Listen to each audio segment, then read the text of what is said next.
He's even us, the new man. And we are one with him, right? And we have his peace within, and we have his word filling us up. My, what a grace. But surely we can live out him. We can express him. But listen, how much grace you have received, if you don't continue to pray. You don't continue to pray. I tell you, within a short time, all the grace will be leaking out. Only prayer can reserve and preserve all the grace you have received. I tell you, only prayer can make the grace you have received so prevailing, so living. Christian life is a grace receiving life, no doubt. Christian life is a grace receiving life. But this grace receiving life needs a praying life to sustain it, to preserve the grace received. You must pray. You must pray. To our physical life, the most important thing is to breathe. To eat is important. To drink is important. But both are not so important as to breathe. I can live without eating for 8 days. Right? And I can still live without drinking for 1 or 2 days. But all the medical doctors, you better check with Dr. Claude Chen. He would tell you probably without breathing for 10 minutes. Right? We need to pray. To pray is to breathe. We need to pray. Don't check with me how to pray. What you should pray. Just pray. Just pray. You see, all the little children, they learn to walk. Actually, I don't think many mothers did teach the little one to walk, how to walk. Just let them walk. Right? Let them walk. First they don't know how to walk, they crawl. Right? They learn to walk by crawling. The more the better. Let them walk. Right? To walk is the exercise of your physical body for breathing. You can never walk without breathing. This is why the jogging, right? The more you jump up, the more you breathe. Right? For the spiritual life, the same thing. You need to pray. You need to pray. So Paul here used the word persevere. Persevere. It does not only mean to continue, only just continue, but what? Strive to continue. You have to strive. Why?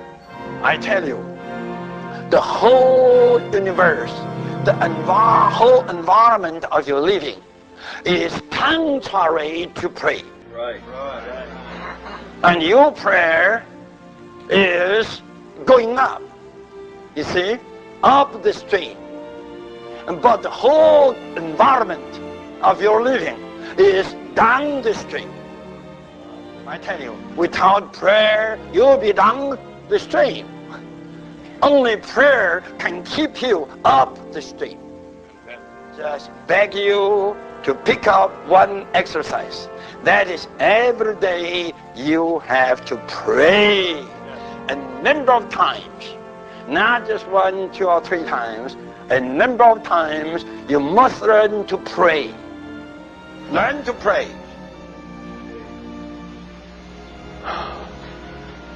Don't say, oh, I have no burden to pray. If you say you have no burden to praise, so you don't praise.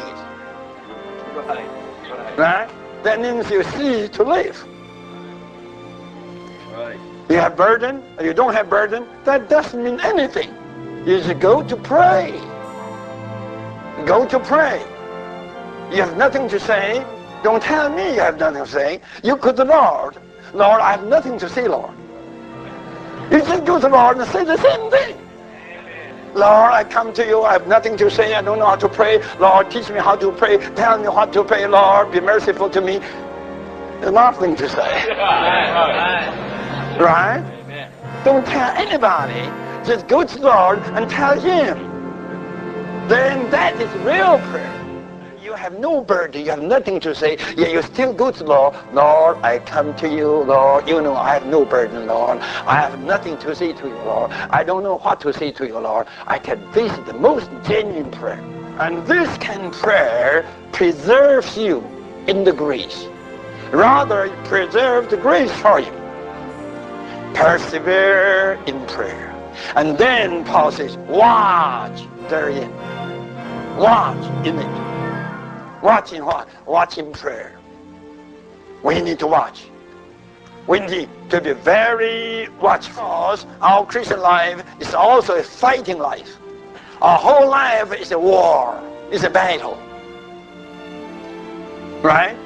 So we need to be watchful. We need to be watchful. That is what? That is to walk in wisdom, redeeming your time, or catching your opportunity. Walk in wisdom, grasping every opportunity. Grasping every opportunity is to redeem your time. We all have to learn to walk in wisdom, you see? So what? So we have to pray for this. Lord, grant me the wisdom, right? That I may contact people in wisdom. That I may talk to people with wisdom. I tell you, to walk this way in wisdom, to talk this way with wisdom, this is exactly just to redeem your time.